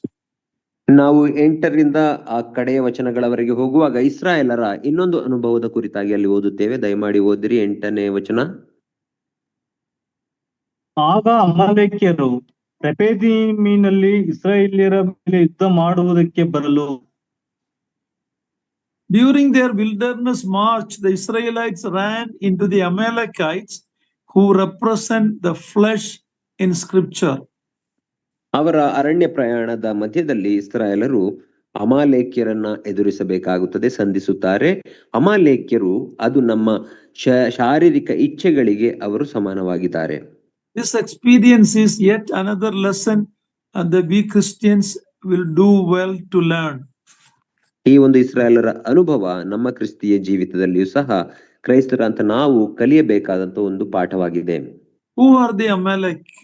ಈ ಅಮಾಲೇಕ್ಯರು ಯಾರಾಗಿದ್ದರು? They are a descendant of Esau. They became the enemies of Israel later. ಅವರು ಏಸಾವನ ಸಂತತಿಯವರು, ಏಸಾವನ ವಂಶಾವಳಿಯಾಗಿದ್ದಾರೆ. ಅವರು ನಂತರ ಇಸ್ರಾಯೇಲನಿಗೆ ಅಥವಾ ಯಾಕೋಬನಿಗೆ ಅವರು ಶತ್ರುಗಳಾಗುವುದನ್ನು ನಾವು ನೋಡುತ್ತೇವೆ. Here in Israel's journey, first time they are engaged in a war. ಪ್ರಪ್ರಥಮ ಬಾರಿಗೆ ಇಸ್ರಾಯೇಲರು ಆ ಏಸಾವರೊಟ್ಟಿಗೆ ಅಂದ್ರೆ ಅಮಾಲೇಕ್ಯರೊಟ್ಟಿಗೆ ಪ್ರಪ್ರಥಮ ಬಾರಿಗೆ ಯುದ್ಧ ಮಾಡುವುದನ್ನು ನಾವು ಕಾಣುತ್ತೇವೆ. It is interesting that our flesh is our greatest enemy along with the world and Satan. ಇದು ಸ್ವಾರಸ್ಯಕರವಾಗಿದೆ. ಏನೆಂದರೆ ನಮಗೆ ಶತ್ರುಗಳು ನಮ್ಮ ಶರೀರವೇ ಆಗಿದೆ, ಅದೇ ರೀತಿಯಲ್ಲಿ ಸೈತಾನನು ಮತ್ತು ಈ ಲೋಕವು ಸಹ ನಮಗೆ ಶತ್ರುಗಳಾಗಿವೆ. These are the three major enemies every child of God will face. ಒಬ್ಬ ದೇವರ ಮಗನಿಗೆ ಇರುವಂತಹ ಮುಖ್ಯವಾದ 3 ಶತ್ರುಗಳು, ವಿರೋಧಿಗಳು ಯಾರೆಂದರೆ ಈ 3 ಆಗಿವೆ: Flesh, world and Satan. ನಮ್ಮ ಶಾರೀರಿಕ ಇಚ್ಛೆ ಅಥವಾ ಶರೀರ, ಲೋಕ ಮತ್ತು ಸೈತಾನ. I don't know which one is the greatest enemy for each one of you. ಪ್ರತಿಯೊಬ್ಬರಿಗೂ ಈ 3ರಲ್ಲಿ ಯಾವುದು ದೊಡ್ಡ ಶತ್ರು ಎಂಬುದು ನನಗೆ ಗೊತ್ತಿಲ್ಲ. For some people, world is the biggest enemy because they are so attracted by what the world offers, shopping, the items, the luxury, all those attracts many believers. ಕೆಲವರಿಗೆ, ಕೆಲವು ವಿಶ್ವಾಸಿಗಳಿಗೆ ಈ ಲೋಕವೇ ಅವರಿಗೆ ದೊಡ್ಡ ಶತ್ರುವಾಗಿದೆ. ಯಾಕಂದ್ರೆ ಈ ಲೋಕದ ಆಕರ್ಷಣೆ, ಅದರಲ್ಲಿರುವಂತಹ ಮಾರುಕಟ್ಟೆ, ಸಿಕ್ಕುವಂತಹ ವಸ್ತುಗಳು, ಅದರ ಆಕರ್ಷಣೆಯೇ ಅವರಿಗೆ ದೊಡ್ಡ ಶತ್ರುವಾಗಿದೆ. By God's grace, I have learned to overcome that. The world is not attractive to me. ದೇವರ ಕೃಪೆಯಿಂದ ನಾನು ಆ ಶತ್ರುವನ್ನ ಗೆಲ್ಲುವುದನ್ನ ಕಲಿತುಕೊಂಡಿದ್ದೇನೆ. ದೇವರ ಕೃಪೆಯಿಂದ ಲೋಕವು ನನಗೆ ಆಕರ್ಷಣೀಯವಾಗಿ ಕಾಣುವುದಿಲ್ಲ. Some people, Satan is the biggest enemy. ಇನ್ನು ಕೆಲವು ವಿಶ್ವಾಸಿಗಳಿಗೆ ಸೈತಾನನೇ ದೊಡ್ಡ ಶತ್ರುವಾಗಿದ್ದಾನೆ. He deceives people and brings in false teaching. All that many people cannot overcome. They don't know what is the right teaching, and many a times they are tempted with all the false teaching that Satan brings. So he is the big enemy. ಇನ್ನು ಕೆಲವು ವಿಶ್ವಾಸಿಗಳಿಗೆ ಸೈತಾನನೇ ಆತನು ದೊಡ್ಡ ಶತ್ರುವಾಗಿದ್ದಾನೆ. ಆತನು ಜನರನ್ನ ವಂಚಿಸುವವನಾಗಿ ಸುಳ್ಳು ಬೋಧನೆಗಳ ಮೂಲಕ, ತಪ್ಪಾದ ಬೋಧನೆಗಳ ಮೂಲಕ ಅವರನ್ನ ಗಲಿಬಿಲಿಗೆ ಒಳಪಡಿಸುತ್ತಾನೆ. ಕೆಲವು ವಿಶ್ವಾಸಿಗಳಿಗೆ ಯಾವುದು ಸರಿಯಾದ ಬೋಧನೆ, ಯಾವುದು ತಪ್ಪಾದ ಬೋಧನೆ ಎಂಬುದನ್ನು ವಿವೇಚಿಸುವ ಶಕ್ತಿ ಇಲ್ಲದ ಹಾಗೆ ಮಾಡುತ್ತಾನೆ. ಆದ್ರಿಂದ ಸೈತಾನನೇ ಕೆಲವು ವಿಶ್ವಾಸಿಗಳಿಗೆ ದೊಡ್ಡ ಶತ್ರುವಾಗಿದ್ದಾನೆ. Don't take me wrong, don't misunderstand me. I have, by God's grace, overcame that, because nobody can fool me with false teaching because of studying the word of God. ನನ್ನನ್ನ ತಪ್ಪಾಗಿ ಭಾವಿಸಬೇಡ್ರಿ. ಯಾಕಂದ್ರೆ ದೇವರ ಮಹಾ ಕರುಣೆಯಿಂದ ನಾನು ಸೈತಾನನನ್ನು ಸಹ, ಅಂದ್ರೆ ಸುಳ್ಳು ಬೋಧನೆಗಳನ್ನ ಗುರುತು ಹಿಡಿಯುವಷ್ಟು ಜ್ಞಾನವನ್ನ ದೇವರು ಕೊಟ್ಟಿದ್ದಾರೆ, ಮತ್ತು ಅದನ್ನ ಗುರುತು ಹಿಡಿದು ತಪ್ಪು ಬೋಧನೆ ಎಂಬುದಾಗಿ ಹೇಳುವ ಶಕ್ತಿಯನ್ನ ದೇವರು ತನ್ನ ಕೃಪೆಯಿಂದ ನನಗೆ ಕೊಟ್ಟಿದ್ದಾನೆ. But flesh is one of my biggest enemy. ಆದರೆ ಶರೀರ ಎಂಬಂತದ್ದು ನನ್ನ ದೊಡ್ಡ ಶತ್ರುವಾಗಿದೆ. The thoughts that comes to our mind. ನಮ್ಮ ಮನಸ್ಸುಗಳಲ್ಲಿ ಬರುವಂತಹ ಆಲೋಚನೆಗಳು. It is 24/7 with us. ಅದು ನಮ್ಮೊಟ್ಟಿಗೆ ದಿನದ 24 ಗಂಟೆ, ವಾರದ 7 ದಿನವೂ ನಮ್ಮೊಟ್ಟಿಗೆ ಇರುತ್ತವೆ. Sometimes we blame Satan for actually what we have done in our lust, in our flesh. ನಮ್ಮ ದೈಹಿಕ ಇಚ್ಛೆಗಳ ಮೂಲಕ ಮತ್ತು ಆ ಒಂದು ಕೆಟ್ಟ ಆಲೋಚನೆಗಳ ಮೂಲಕ ನಾವು ತಪ್ಪು ಮಾಡಿ ಅದನ್ನು ಸೈತಾನನ ಮೇಲೆ ಹಾಕುತ್ತೇವೆ. So for me, that flesh is always in battle. I have to overcome it each day by the grace of God. ನನಗೆ ವೈಯಕ್ತಿಕವಾಗಿ ಆ ಶರೀರ ಎಂಬಂತದ್ದು ಅದು ನನ್ನೊಟ್ಟಿಗೆ ಹೋರಾಡುವಂತದ್ದಾಗಿದೆ. ಆದ್ದರಿಂದ ದೇವರ ಸಹಾಯದಿಂದ, ಪ್ರಾರ್ಥನೆಯಿಂದ ನಾನು ದಿನಾಲೂ ಅದನ್ನ ಗೆಲ್ಲಬೇಕಾಗುತ್ತದೆ. You examine your life and see which is the biggest enemy. Some people may have more than one enemy, maybe the flesh and the world, or some people all the three may be enemies. We need to examine. God has given us weapons, the whole armor of God, to fight against all these enemies. ನಿಮ್ಮನ್ನ ನೀವು ಪರೀಕ್ಷಿಸಿಕೊಂಡು ನಿಮಗೆ ಯಾವುದು ಇದರಲ್ಲಿ ದೊಡ್ಡ ಶತ್ರುವಾಗಿದೆ ಎಂಬುದನ್ನ ನೀವು ಗುರುತಿಸಿಕೊಳ್ಳಿರಿ. ಕೆಲವರಿಗೆ 2 ದೊಡ್ಡ ಶತ್ರುಗಳಿರುತ್ತವೆ, ಲೋಕ ಮತ್ತು ನಮ್ಮ ಶರೀರ. ಇನ್ನು ಕೆಲವರಿಗೆ 3 ಸಹ, ಈ 3 ಶತ್ರುಗಳಾಗಿ ಅವರಿಗೆ ವಿರುದ್ಧವಾಗಿ ಹೋರಾಡುವಂತದ್ದನ್ನ ನಾವು ನೋಡುತ್ತೇವೆ. ಆದರೆ ಈ ಶತ್ರುಗಳನ್ನ ಗೆಲ್ಲುವ ಶಕ್ತಿಯನ್ನ ದೇವರು ನಮಗೆ ಕೊಟ್ಟಿದ್ದಾನೆ, ಮತ್ತು ತನ್ನ ಆ ಎಲ್ಲ ಆ ಅಸ್ತ್ರಗಳನ್ನ ಗೆಲ್ಲಲಿಕ್ಕೆ ಬೇಕಾದಂತಹ ಸಂಪೂರ್ಣ ಅಸ್ತ್ರಗಳನ್ನ ನಮಗೆ ಕೊಟ್ಟಿದ್ದಾನೆ. Remember, this Amalek or the Esau's people, they are relatives of Israel. ನಾವು ಇಲ್ಲಿ ಜ್ಞಾಪಕದಲ್ಲಿ ಇಟ್ಟುಕೊಳ್ಳಬೇಕು, ಅಮಾಲೇಕ್ಯರು ಎಂಬುದಾಗಿ ಹೇಳುವಾಗ ಏಸಾವನ ಸಂತತಿಯವರು, ಅವರು ಇಸ್ರಾಯೇಲರಿಗೆ ಸಂಬಂಧಿಕರು. Same way, our flesh is our relative through Adam. ನಮ್ಮ ಶರೀರವು ಸಹ ಆದಾಮನ ಮೂಲಕ ಅದು ನಮಗೆ ಸಂಬಂಧಪಟ್ಟದಾಗಿದೆ. It is our responsibility by walking with the Spirit to overcome the flesh. ಆದರೆ ಇದು ನಮ್ಮ ಜವಾಬ್ದಾರಿಯಾಗಿದೆ. ನಾವು ಆತ್ಮನ ಮೂಲಕ ನಡೆಸಿಕೊಳ್ಳಲ್ಪಡುವವರಾಗಿ ಈ ಶರೀರವೆಂಬುದನ್ನ ಗೆಲ್ಲಬೇಕಾಗುತ್ತದೆ. Read verse 9 and 10. 9 ಮತ್ತು 10ನೇ ವಚನವನ್ನು ಓದಿರಿ. ಮೋಶೆಯು ಯೆಹೋಶುವನಿಗೆ, ನೀನು ಭಟ್ಟರನ್ನು ಆದುಕೊಂಡು ನಾಳೆ ನಮ್ಮ ಮುಂದೆ ಹೊರಟು ಅಮಾಲೇಕ್ಯರೊಡನೆ ಯುದ್ಧ ಮಾಡಬೇಕು. ನಾನು ದೇವದಂಡವನ್ನು ಕೈಯಲ್ಲಿ ಹಿಡಿದುಕೊಂಡು ಗುಡ್ಡದ ತುದಿಯಲ್ಲಿ ನಿಂತುಕೊಳ್ಳುವೆನು ಎಂದು ಹೇಳಿದನು. ಮೋಶೆಯ ಅಪ್ಪಣೆಯ ಮೇರೆಗೆ ಯೆಹೋಶುವನು ಅಮಾಲೇಕ್ಯರ ಸಂಗಡ ಯುದ್ಧ ಮಾಡುವುದಕ್ಕೆ ಹೊರಟನು. ಮೋಶೆಯು, ಆರೋನನು, ಹುರನು, ಈ 3 ಗುಡ್ಡದ ತುದಿಗೆ ಏರಿದರು. Esau, we already saw that is a picture of the flesh. ಈಗಾಗಲೇ ನೋಡಿಕೊಂಡೆವು ಏಸಾವನು ಎಂಬುದಾಗಿ ಹೇಳುವಾಗ ಅದು ನಮ್ಮ ಶರೀರಕ್ಕೆ ಚಿತ್ರಣವಾಗಿದೆ. As Israel could not overcome Amalek by their own efforts, ಇಸ್ರಾಯೇಲರು ಸಹ ತಮ್ಮ ಸ್ವಂತ ಪ್ರಯತ್ನದಿಂದ ಅಮಾಲೇಕ್ಯರನ್ನ ಗೆಲ್ಲಲಾಗಲಿಲ್ಲ. neither can you and I overcome flesh by our own efforts. ನಾನು ಮತ್ತು ನೀವು ಸಹ ನಮ್ಮ ಸ್ವಂತ ಪ್ರಯತ್ನದಿಂದ ನಮ್ಮ ಶರೀರವನ್ನ ಗೆಲ್ಲಲು ಸಾಧ್ಯವಿಲ್ಲ. Cannot improve our flesh, our old nature. ನಮ್ಮ ಶರೀರದ ಹಳೆಯ ಸ್ವಭಾವಗಳನ್ನ, ಹಳೆಯ ಆಶೆಗಳನ್ನ ನಾವು ಸರಿಪಡಿಸಿಕೊಳ್ಳಲು ನಮ್ಮ ಸ್ವಂತ ಪ್ರಯತ್ನದಿಂದ ಸಾಧ್ಯವಿಲ್ಲ. Galatians 5:70 says flesh is against the spirit. ಗಲಾತ್ಯದವರಿಗೆ ಬರೆದ ಪತ್ರಿಕೆ 5ನೇ ಅಧ್ಯಾಯ 17ನೇ ವಚನವು ಹೇಳುತ್ತದೆ, ಶರೀರದ ಇಚ್ಛೆಗಳು ಆತ್ಮನಿಗೆ ವಿರುದ್ಧವಾಗಿ ಹೋರಾಡುತ್ತವೆ. Romans 7:18, even an apostle like Paul tells there is no good in my flesh. ರೋಮಾಪುರದವರಿಗೆ ಬರೆದ ಪತ್ರಿಕೆ 7ನೇ ಅಧ್ಯಾಯ 18ನೇ ವಚನಕ್ಕೆ ಬರುವಾಗ ಅಪೊಸ್ತಲನಂತ ಪೌಲನಂತವನು ಸಹ ಹೇಳುತ್ತಾನೆ, ನನ್ನ ಶರೀರದಲ್ಲಿ ಅಥವಾ ನನ್ನ ಶರೀರದ ಇಚ್ಛೆಯಲ್ಲಿ ಒಳ್ಳೆಯದೇನೂ ಇಲ್ಲ ಎಂಬುದಾಗಿ ಹೇಳುತ್ತಾನೆ. In old nature, our old nature cannot be whitewashed or painted to improve. ನಮ್ಮ ಹಳೆಯ ಸ್ವಭಾವಕ್ಕೆ ನಾವು ಬಣ್ಣ ಹಚ್ಚಿ ಅಥವಾ ಸುಣ್ಣ ಬಳಿದು ಅದನ್ನ ಉತ್ತಮ ಮಾಡಲಿಕ್ಕೆ ಸಾಧ್ಯವಿಲ್ಲ. The only remedy is put it to death. ಅದಕ್ಕೆ ಇರುವಂತಹ ಒಂದೇ ಪರಿಹಾರ ಏನೆಂದರೆ ಅದನ್ನು ನಾವು ಸಾಯಿಸಬೇಕು.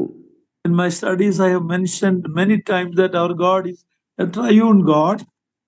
ನಾನು ನನ್ನ ಅಧ್ಯಯನದಲ್ಲಿ ಅನೇಕ ಬಾರಿ ಹೇಳಿದ್ದೇನೆ, ನಮ್ಮ ದೇವರು ತ್ರಯೇಕ ದೇವರಾಗಿದ್ದಾನೆ. Our enemy is also three. ಅದೇ ರೀತಿಯಲ್ಲಿ ನಮ್ಮ ಶತ್ರುಗಳು ಸಹ ಅವು 3 ಶತ್ರುಗಳಿವೆ. The Father and the world is against each other. ತಂದೆಯಾದ ದೇವರು ಮತ್ತು ಈ ಲೋಕ ಎರಡು ತಮಗೆ ವಿರುದ್ಧವಾಗಿ ಹೋರಾಡುತ್ತವೆ.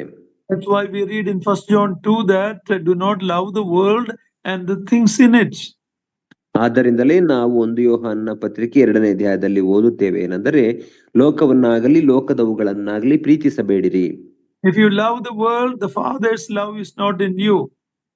ನೀವು ಲೋಕವನ್ನು ಪ್ರೀತಿಸುವುದಾದರೆ ತಂದೆಯ ಮೇಲಣ ಪ್ರೀತಿಯು ನಿಮ್ಮಲ್ಲಿಲ್ಲ. Christ and Satan are opposite. ಕ್ರಿಸ್ತನು ಮತ್ತು ಸೈತಾನನು ತದ್ವಿರುದ್ಧವಾಗಿದ್ದಾರೆ. And the spirit and the flesh is opposite. ಮತ್ತು ಆತ್ಮ ಮತ್ತು ಶರೀರ ಎರಡು ಒಂದಕ್ಕೊಂದು ಹೋರಾಡುತ್ತವೆ. God has given us different weapons to fight against these three enemies. ಈ 3 ಶತ್ರುಗಳ ವಿರುದ್ಧವಾಗಿ ಹೋರಾಡಲಿಕ್ಕೆ ದೇವರು ನಮಗೆ ಬೇರೆಯ ವಿಧದ ಆಯುಧಗಳನ್ನು ಕೊಟ್ಟಿದ್ದಾನೆ.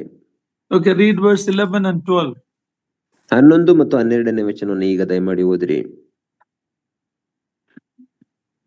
ಮೋಶೆಯು ತನ್ನ ಕೈಗಳನ್ನು ಮೇಲಕ್ಕೆ ಎತ್ತಿರುವಾಗ ಇಸ್ರಾಯೇಲ್ಯರು ಬಲವಾಗುವರು, ಇಳಿಸುವಾಗ ಅಮಲೇಕ್ಯರು ಬಲವಾಗುವರು. ಹೀಗಿರಲು ಮೋಶೆಯ ಕೈಗಳು ಭಾರವಾದದ್ದರಿಂದ ಆರೋನ ಊರರು ಒಂದು ಕಲ್ಲನ್ನು ತಂದಿಟ್ಟು ಅದರ ಮೇಲೆ ಅವನನ್ನು ಕೂಡ್ರಿಸಿ, ಬಲಗಡೆ ಒಬ್ಬನು ಎಡಗಡೆ ಒಬ್ಬನು ಅವನ ಕೈಗಳಿಗೆ ಆಧಾರ ಕೊಟ್ಟರು. ಈ ರೀತಿಯಲ್ಲಿ ಅವನ ಕೈಗಳು ಒತ್ತು ಮುಳುಗುವ ತನಕ ಇಳಿಯದೆ ನಿಂತೇ ಇದ್ದವು.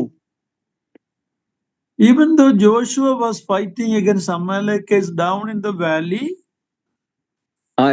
ಯೆಹೋಶುವನು ಆ ಕಣಿವೆಯಲ್ಲಿ ಅಮಾಲೇಕ್ಯರೊಟ್ಟಿಗೆ ಹೋರಾಡುತ್ತಿದ್ದರೂ ಸಹ the fight was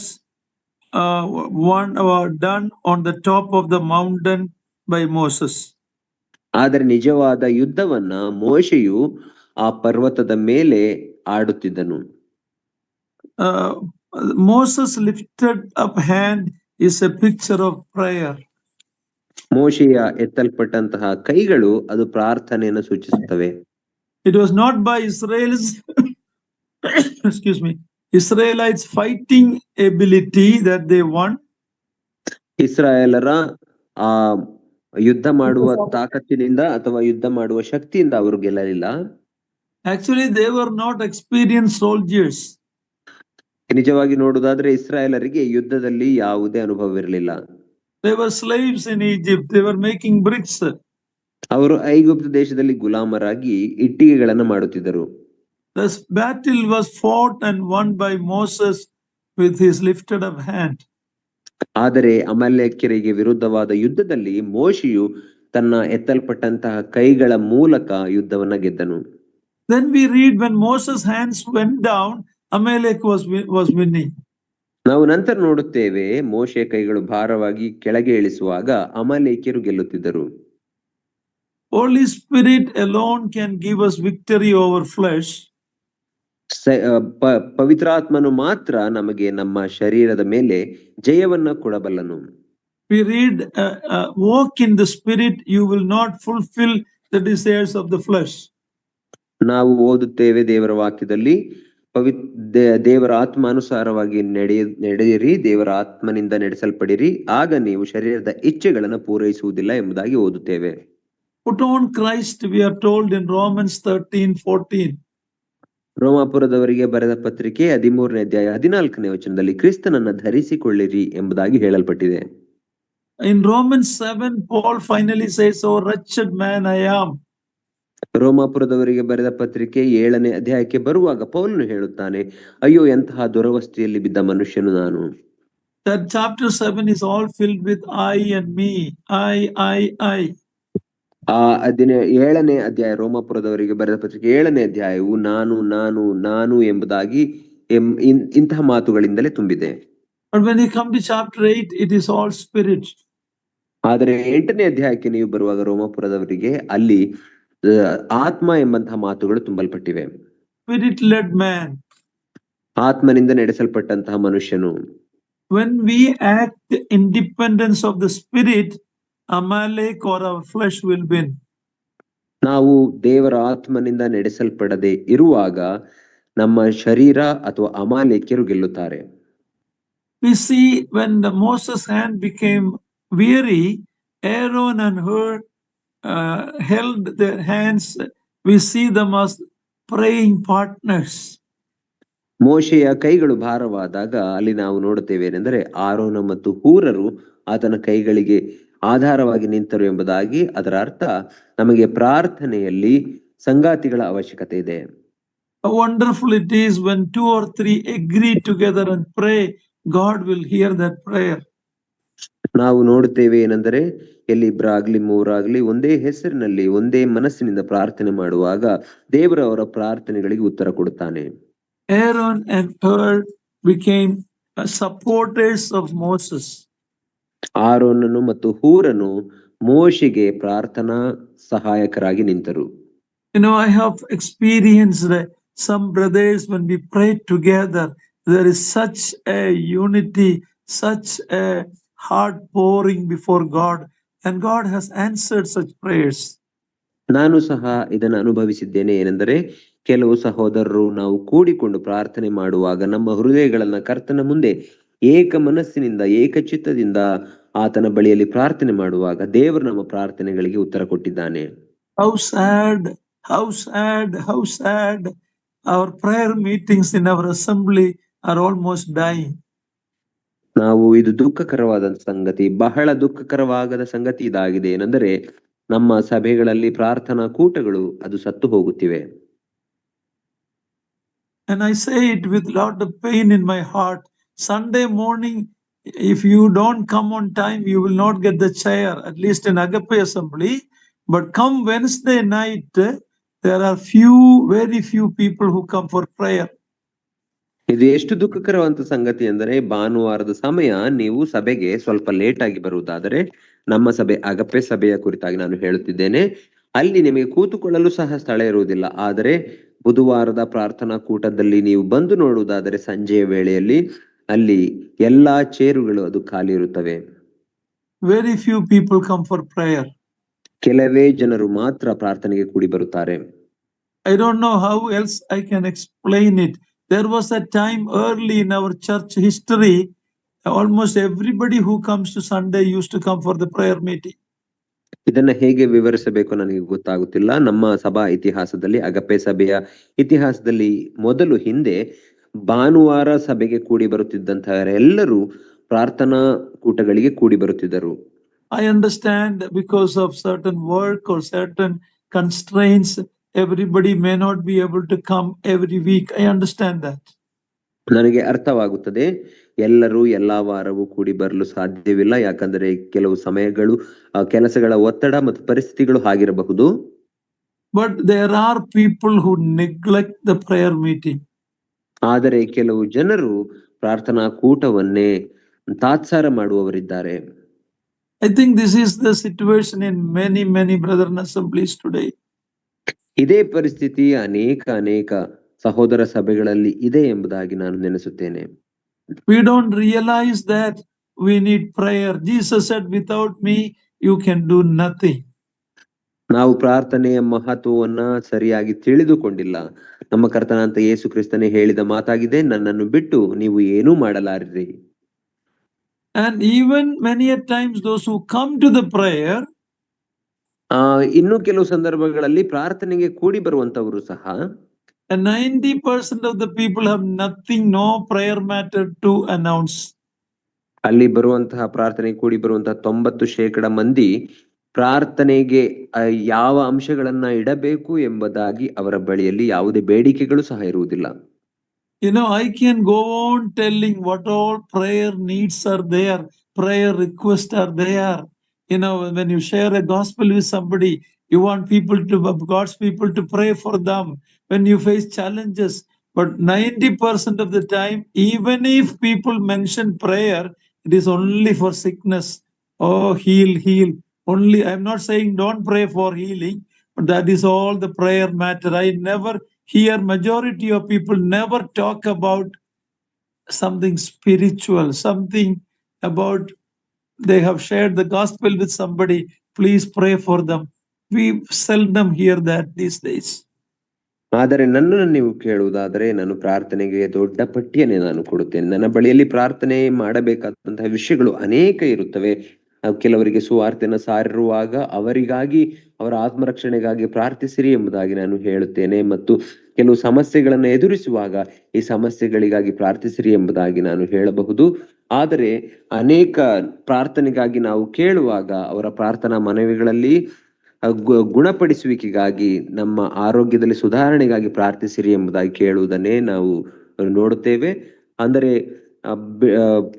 ಆರೋಗ್ಯದಲ್ಲಿ ಸುಧಾರಣೆಗಾಗಿ ಅಥವಾ ಗುಣಪಡಿಸುವಿಕೆಗಾಗಿ ಪ್ರಾರ್ಥನೆ ಮಾಡುವುದು ತಪ್ಪು ಎಂಬುದಾಗಿ ನಾನು ಹೇಳುತ್ತಿಲ್ಲ. ಆದರೆ ನಾವು ಸಹ ಇತರರಿಗೆ ಸ್ವಾರ್ಥೆಯನ್ನು ಸಾರಿದ್ದೇವೆ, ಅವರ ಆತ್ಮರಕ್ಷಣೆಗಾಗಿ ಪ್ರಾರ್ಥಿಸಿರಿ, ನನ್ನ ಆತ್ಮಿಕ ಅಭಿವೃದ್ಧಿಗಾಗಿ ಪ್ರಾರ್ಥಿಸಿರಿ, ನಮ್ಮ ಸಭೆಯ ಬೆಳವಣಿಗೆಗಾಗಿ ಪ್ರಾರ್ಥಿಸಿರಿ ಎಂಬುದಾಗಿ ಹೇಳುವ ಅಂಶಗಳನ್ನ ಕೆಲವೇ ಜನರು ಹೇಳುವುದನ್ನು ನಾನು ಕೇಳಿದ್ದೇನೆ. This is a major tragedy in our midst today. ಇದು ನಮ್ಮ ಮಧ್ಯದಲ್ಲಿ ಅತ್ಯಂತ ಘೋರವಾದ ದುರಂತವಾಗಿದೆ.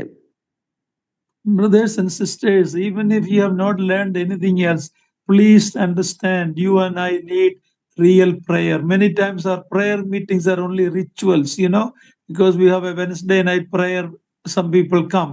But how many of them are really praying like Aaron and Hur supporting Moses?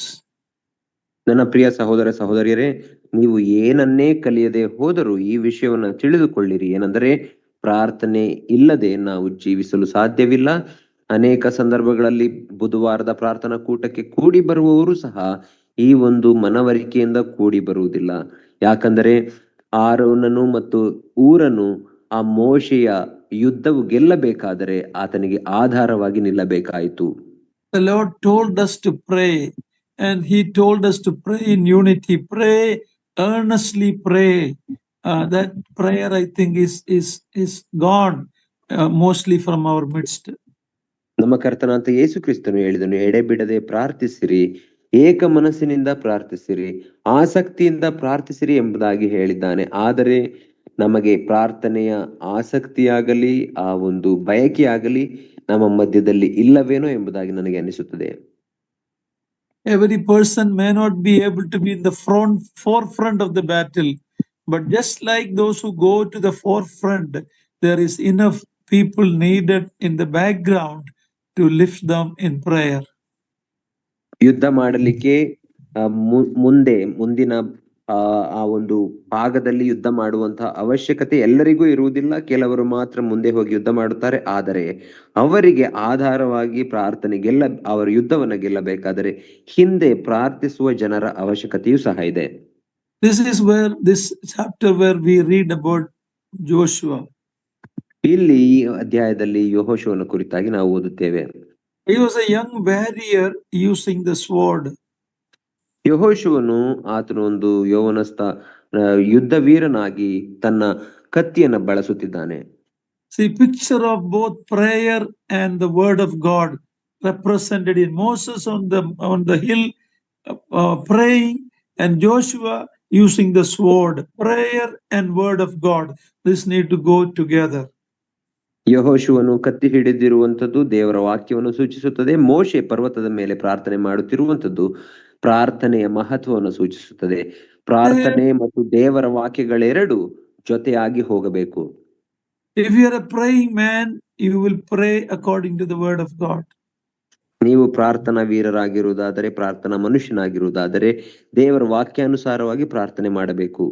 These are the two weapons that Satan fear, tremble and even hating. ಸೈತಾನನು ಭಯಪಡುವಂತಹ, ನಡುಗುವಂತಹ ಮತ್ತು ದ್ವೇಷಿಸುವಂತಹ ಎರಡು ಅಸ್ತ್ರಗಳು ಪ್ರಾರ್ಥನೆ ಮತ್ತು ದೇವರ ವಾಕ್ಯವೇ ಆಗಿದೆ. Jewish historian Josephus makes a statement that Hur is the husband of Miriam. We don't have that mentioned in the Bible, but a Jewish historian makes that statement. ಜೋಶಿಯ ಎಂಬಂತಹ ಯಹೂದ ಇತಿಹಾಸಕಾರರು ಈ ವಿಷಯವನ್ನು ಹೇಳುತ್ತಾರೆ. ಏನೆಂದರೆ ಮಿರ್ಯಾಮಳ ಗಂಡನು ಊರನಾಗಿದ್ದನು ಎಂಬುದಾಗಿ ಹೇಳುತ್ತಾರೆ. ಅದು ಅವರ ಅಧ್ಯಯನದ ಮೂಲಕ ಅವರು ಹಾಗೆ ಹೇಳುತ್ತಾರೆ. Okay. Ephesians 6 talks about our warfare. ಎಫೆಸದವರಿಗೆ ಬರೆದ ಪತ್ರಿಕೆ 6ನೇ ಅಧ್ಯಾಯವು ನಮ್ಮ ಆತ್ಮಿಕ ಯುದ್ಧದ ಕುರಿತಾಗಿ ಮಾತನಾಡುತ್ತದೆ. Joshua is getting prepared for leading children of Israel. Even from now onwards, he is getting prepared. ಯೆಹೋಶುವನು ಇಂದಿನಿಂದ ಮುಂದಕ್ಕೆ ಇಸ್ರಾಯೇಲರನ್ನ ನಡೆಸಬೇಕಾದರೆ ಇಲ್ಲೇ ಆತನು ತರಬೇತಿಯನ್ನು ಹೊಂದುತ್ತಿದ್ದಾನೆ, ಸಿದ್ಧನಾಗುತ್ತಿದ್ದಾನೆ. He is the one who is going to succeed Moses when we come to the book of Joshua. ಯೆಹೋಶುವನ ಪುಸ್ತಕಕ್ಕೆ ಬರುವಾಗ ಮೋಶೆಯಾದ ನಂತರ ಆತನ ಸ್ಥಾನವನ್ನು ತುಂಬುವ ಆತನು ಯೆಹೋಶುವನೇ ಆಗಿದ್ದಾನೆ. Already being prepared for that position, that responsibility. ಆ ಒಂದು ಜವಾಬ್ದಾರಿಯುತ ಸ್ಥಾನಕ್ಕಾಗಿ ಈಗಲೇ ಆತನು ಸಿದ್ಧನಾಗುತ್ತಿದ್ದಾನೆ. Many in our midst want the position, but they don't want to fight. ನಮ್ಮ ಮಧ್ಯದಲ್ಲಿ ಅನೇಕರು ಸ್ಥಾನವನ್ನ ಮಾತ್ರ ಬಯಸುತ್ತಾರೆ, ಆದರೆ ಹೋರಾಡಲು ಬಯಸುವುದಿಲ್ಲ. But in our Christian life, both are necessary. God gives us responsibility. At the same time, there's a spiritual warfare. ಆದರೆ ನಮ್ಮ ಕ್ರಿಸ್ತಿಯ ಜೀವಿತದಲ್ಲಿ ಈ ಎರಡು ಅವಶ್ಯಕತೆಗಳಿದೆ. ಏನೆಂದರೆ ದೇವರು ನಮಗೆ ಜವಾಬ್ದಾರಿಯನ್ನ ಅಥವಾ ಸ್ಥಾನವನ್ನು ಕೊಡುತ್ತಾನೆ, ಆದರೆ ನಾವು ಹೋರಾಡಲಿಕ್ಕೂ ಸಹ ಸಿದ್ಧರಿರಬೇಕು. Some believers says, why don't you give me opportunity to preach? They wanted position, they wanted that kind of thing, but many times they don't take active role in the assembly. ಕೆಲವು ವಿಶ್ವಾಸಿಗಳು ನನಗೆ ಯಾಕೆ ಬೋಧನೆ ಮಾಡಲಿಕ್ಕೆ ಅವಕಾಶವನ್ನು ಕೊಡುವುದಿಲ್ಲ ಎಂಬುದಾಗಿ ಕೇಳುತ್ತಾರೆ. ಅವರು ಸಭೆಯ ಕಾರ್ಯಗಳಲ್ಲಿ ತೊಡಗಿಸಿಕೊಳ್ಳಬೇಕು, ಸಕ್ರಿಯವಾಗಿರಬೇಕು ಎಂಬುದಾಗಿ ಬಯಸುತ್ತಾರೆ, ಆದರೆ ಅವರು ನಿಜವಾಗಿ ನೋಡುವುದಾದರೆ ಸಕ್ರಿಯವಾಗಿರುವುದಿಲ್ಲ. Yet get involved, and the church will recognize when they see you already getting involved. ನಿಮಗೆ ಆಸಕ್ತಿ ಇರುವುದಾದರೆ ನೀವು ಸಭಾ ಕಾರ್ಯಗಳಲ್ಲಿ ನಿಮ್ಮನ್ನು ತೊಡಗಿಸಿಕೊಳ್ಳಿರಿ. ಸಭೆಯು ಅದನ್ನ ಗುರುತಿಸುತ್ತದೆ ಮತ್ತು ನಿಮಗೆ ಅವಕಾಶವನ್ನು ಕೊಡುತ್ತದೆ. Joshua was an ordinary man, a young man, but God was preparing him for the task ahead. ಯೆಹೋಶುವನು ಒಬ್ಬ ಸಾಮಾನ್ಯ ಮನುಷ್ಯನಾಗಿದ್ದನು. ಆತನು ಸಿದ್ಧನಾಗುತ್ತಿದ್ದಾನೆ. ದೇವರು ಮುಂದೆ ಕೊಡುವಂತಹ ಆ ಸ್ಥಾನಕ್ಕಾಗಿ, ಅವಕಾಶಕ್ಕಾಗಿ ಸಿದ್ಧನಾಗುತ್ತಿದ್ದಾನೆ. My dear young ones who are listening to us tonight, I see many times young people are silent in the assembly. Sometimes we elders have to be little quiet so elders can, so young people can be more active.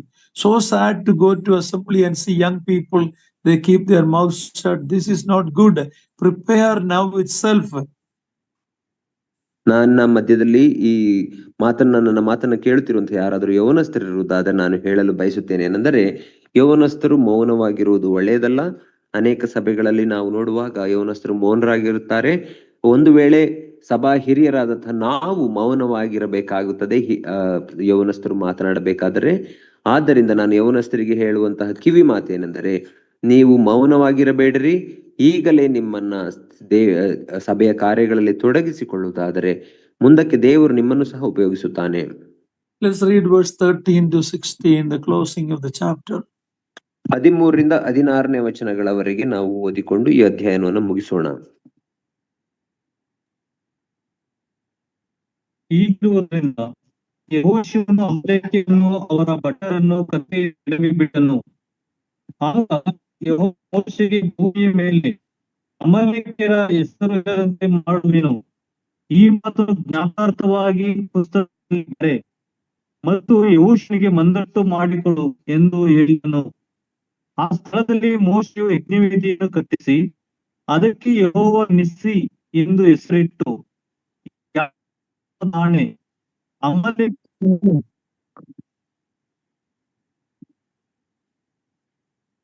ಯಾಹೂವಿನ ಸಿಂಹಾಸನದ ಮೇಲೆ ಆಣೆ, ಅಮಲೇಕ್ಯರ ಮೇಲೆ ಯೆಹೋವನಿಗೆ ತಲತಲಾಂತರಕ್ಕೂ ಯುದ್ಧವಿರುವುದು ಅಂದನು. God is going to utterly put out Amalek. ದೇವರು ಅಮಾಲೇಕ್ಯರನ್ನ ಸಂಪೂರ್ಣವಾಗಿ ನಾಶ ಮಾಡುತ್ತಾನೆ. God is going to get rid of the flesh in us only in our case when we die or when the rapture happens. ದೇವರು ನಮ್ಮ ಶರೀರವನ್ನು ಸಹ, ನಮ್ಮ ಶಾರೀರಿಕ ಇಚ್ಛೆಗಳನ್ನು ಸಹ ನಮ್ಮಿಂದ ತೊಲಗಿಸುತ್ತಾನೆ. ಯಾವಾಗ ಅಂದರೆ, ನಮ್ಮ ವಿಷಯದಲ್ಲಿ ಹೇಳುವುದಾದರೆ, ಸಭೆಯು ಎತ್ತಲ್ಪಡುವುದಾದರೆ ಇಲ್ಲ, ನಮ್ಮ ಮರಣದ ನಂತರವಷ್ಟೇ. 1 Corinthians 15:52 says, when the Lord comes, the rapture happens, we will be changed. 1 ಕೊರಿಂಥದವರಿಗೆ ಬರೆದ ಪತ್ರಿಕೆ 15ನೇ ಅಧ್ಯಾಯ 52ನೇ ವಚನವನ್ನು ಓದುವಾಗ ಅಲ್ಲಿ ನಾವು ಓದುತ್ತೇವೆ ಏನೆಂದರೆ, ಸಭೆಯು ಎತ್ತಲ್ಪಡುವಾಗ ನಮ್ಮ ದೇಹಗಳು ಅದು ಮಾರ್ಪಡುತ್ತವೆ. Then only this flesh will go away from us. Until then the Lord has battled with the Amalekites forever. ಆಗ ಮಾತ್ರ ನಮ್ಮ ಶರೀರದ ಇಚ್ಛೆಗಳು, ನಮ್ಮ ಶರೀರವು ನಮ್ಮನ್ನು ಬಿಟ್ಟು ಹೋಗುತ್ತದೆ. ಅಲ್ಲಿಯವರೆಗೂ ಅಮಾಲೇಕ್ಯರೊಡನೆ ನಮ್ಮ ಯುದ್ಧವು ಇದ್ದೇ ಇರುತ್ತದೆ. If the Lord takes us just like this to heaven, then heaven will be also like this sinful earth. ಒಂದು ವೇಳೆ ದೇವರು ಈ ಒಂದು ಶರೀರದೊಟ್ಟಿಗೆ ನಮ್ಮನ್ನ ಸ್ವರ್ಗಕ್ಕೆ ಅಥವಾ ಪರಲೋಕಕ್ಕೆ ಕರೆದುಕೊಳ್ಳುವುದಾದರೆ, ಪರಲೋಕವು ಸಹ ಭೂಲೋಕದ ರೀತಿಯಲ್ಲೇ ಪಾಪದಿಂದ ತುಂಬಿರುತ್ತಿತ್ತು. Our flesh is like an old corpse, dead body tied to us. ನಮ್ಮ ಶರೀರವೆಂಬಂಥದ್ದು ಅಥವಾ ಶರೀರದಾಶೆ ಎಂಬಂಥದ್ದು ನಮ್ಮ ದೇಹಗಳಿಗೆ ಕಟ್ಟಲ್ಪಟ್ಟಿರುವಂತಹ ಒಂದು ಸತ್ತ ಕಳೆಬರವಾಗಿದೆ ಅಥವಾ ಶವವಾಗಿದೆ. Yeah, there are, in olden days there were some countries where if somebody murders somebody, what they have done is the person who murdered that person, that dead body will be tied to his body for days, and that's how the punishment was given. ಹಳೆಯ ಕಾಲದಲ್ಲಿ ಇತಿಹಾಸವನ್ನು ನೋಡುವಾಗ ಒಬ್ಬ ವ್ಯಕ್ತಿಯು ಇನ್ನೊಬ್ಬ ವ್ಯಕ್ತಿಯನ್ನು ಕೊಲೆ ಮಾಡಿದರೆ ಅವನು ಆ ಕೊಲೆ ಮಾಡಿದ್ದಾನೆ ಎಂಬುದಾಗಿ ತೀರ್ಪಾಗುವಾಗ ಅವನಿಗೆ ಆ ಸತ್ತ ವ್ಯಕ್ತಿಯ ಮೃತದೇಹದೊಟ್ಟಿಗೆ ಅವನನ್ನ ಕಟ್ಟಿ ಅನೇಕ ದಿನಗಳವರೆಗೆ ಆತನನ್ನ ಇಡುತ್ತಿದ್ದರು. ಇದೇ ಅವರಿಗೆ ಕೊಡುತ್ತಿದ್ದ ಶಿಕ್ಷೆ ಆಗಿತ್ತು. Can you imagine how terrible it is to be bound to a rotting dead body? ಅದನ್ನ ಊಹಿಸಿಕೊಳ್ಳಿರಿ, ಅದು ಎಂತಹ ಭಯಂಕರವಾದದ್ದು. ಕೊಳೆಯುತ್ತಿರುವಂತಹ ಆ ಒಂದು ಶವಕ್ಕೆ ನಾವು ಕಟ್ಟಲ್ಪಡುವಂತದ್ದು ಎಷ್ಟು ಭಯಂಕರವಾದ ಸ್ಥಿತಿ. This is true of us. It is true of me. We have still that old flesh with us. ಇದು ನನ್ನ ನಿಮ್ಮ ಜೀವಿತದಲ್ಲಿ ಇದು ನಿಜವಾಗಿಯೂ ಇದೇ ರೀತಿ ಇದೆ. ಏನೆಂದರೆ ನಾವು ನಮ್ಮ ಹಳೆಯ ಸ್ವಭಾವವೆಂಬಂತಹ ಸತ್ತ ಹೆಣಗಳಿಗೆ ನಾವು ಕಟ್ಟಲ್ಪಟ್ಟಿದ್ದೇವೆ. But thank God, a day is coming, we will be changed. ಆದರೆ ದೇವರಿಗೆ ನಾವು ಸ್ತೋತ್ರ ಸಲ್ಲಿಸೋಣ, ಮುಂದಿನ ದಿನಗಳಲ್ಲಿ ನಮ್ಮ ಆ ಶರೀರವು ಬದಲಾಗುತ್ತದೆ. Here in the last verses we read 3 things to remember. ಈ ಕಡೆಯ ವಚನಗಳಲ್ಲಿ ನಾವು ಜ್ಞಾಪಕದಲ್ಲಿಟ್ಟುಕೊಳ್ಳಬೇಕಾದಂತಹ 3 ವಿಷಯಗಳನ್ನು ನಾವು ಕಾಣುತ್ತೇವೆ. God is going to get rid of Amalek. ದೇವರು ಅಮಾಲೇಕ್ಯರನ್ನ ನಾಶ ಮಾಡಿಬಿಡುತ್ತಾನೆ. The Lord will never compromise with the old nature. ದೇವರು ನಮ್ಮ ಹಳೆಯ ಸ್ವಭಾವದೊಟ್ಟಿಗೆ ಹೊಂದಾಣಿಕೆ ಮಾಡಿಕೊಳ್ಳುವುದೇ ಇಲ್ಲ. We will have war with Amalek for generations. ನಾವು ಅನೇಕ ತಲತಲಾಂತರಕ್ಕೂ ಅಥವಾ ಅನೇಕ ವರ್ಷಗಳ ಕಾಲ ನಮ್ಮ ಅಮಾಲೇಕ್ಯರೊಟ್ಟಿಗೆ ಅಥವಾ ನಮ್ಮ ಶರೀರದೊಟ್ಟಿಗೆ ನಾವು ಯುದ್ಧ ಮಾಡಬೇಕಾಗುತ್ತದೆ. But we read about the Lord is our banner, Jehovah Nissi. ಆದರೆ ನಾವು ಇಲ್ಲಿ ಓದುತ್ತೇವೆ ಏನೆಂದರೆ ನಮ್ಮ ದೇವರೇ ನಮ್ಮ ಜಯಧ್ವಜವಾಗಿದ್ದಾನೆ, ಯೆಹೋವ ನಿಸ್ಸಿಯಾಗಿದ್ದಾನೆ. He alone can give us victory over our enemies, especially over our flesh. ಆತನು ಮಾತ್ರ ನಮಗೆ ಜಯವನ್ನ ಕೊಡಲಿಕ್ಕೆ ಸಾಧ್ಯವಾಗಿದೆ. ನಮ್ಮ ಶತ್ರುವಾದಂತಹ ನಮ್ಮ ಶರೀರದ ಮೇಲೆ ಆತನೊಬ್ಬನೇ ನಮಗೆ ಜಯ ಕೊಡಲು ಸಾಧ್ಯ. So as we close here, we learn two things about the living water that came from the smitten rock, which is a picture of Christ. ನಾವು ಈ ಅಧ್ಯಯನವನ್ನು ಮುಗಿಸುವಾಗ ಎರಡು ಸಂಗತಿಗಳನ್ನು ಜ್ಞಾಪಕದಲ್ಲಿಟ್ಟುಕೊಳ್ಳೋಣ. ಏನೆಂದರೆ ನಮ್ಮ ಒಡೆಯಲ್ಪಟ್ಟಂತಹ ಆ ಬಂಡೆ ಎಂಬಂತಹ ಕ್ರಿಸ್ತನಿಂದ ಜೀವ ಜಲವು ಹೊರಟು ಬಂತು. Secondly, we saw our spiritual battle against our flesh. ಎರಡನೇದಾಗಿ ನಾವು ನೋಡಿಕೊಂಡೇವೇನೆಂದರೆ ನಮ್ಮ ಶರೀರದೊಟ್ಟಿಗೆ ನಮ್ಮ ಆತ್ಮಿಕ ಯುದ್ಧವು ಅದು ನಡೆಯುತ್ತಾ ಇದೆ. Dear brothers and sisters, it can only be won by prayer and the word of God. ನನ್ನ ಪ್ರಿಯ ಸಹೋದರ ಸಹೋದರಿಯರೇ, ಈ ಯುದ್ಧವನ್ನು ನಾವು ಗೆಲ್ಲಬೇಕಾದರೆ ಪ್ರಾರ್ಥನೆ ಮತ್ತು ದೇವರ ವಾಕ್ಯದ ಮೂಲಕ ಮಾತ್ರ ಸಾಧ್ಯ. May the Lord help us as we meditate on these things. ಈ ವಚನಗಳನ್ನ ನಾವು ಅಧ್ಯಯನ ಮಾಡಿದ ಹಾಗೆ ದೇವರು ನಮಗೆ ಸಹಾಯ ಮಾಡಲಿ.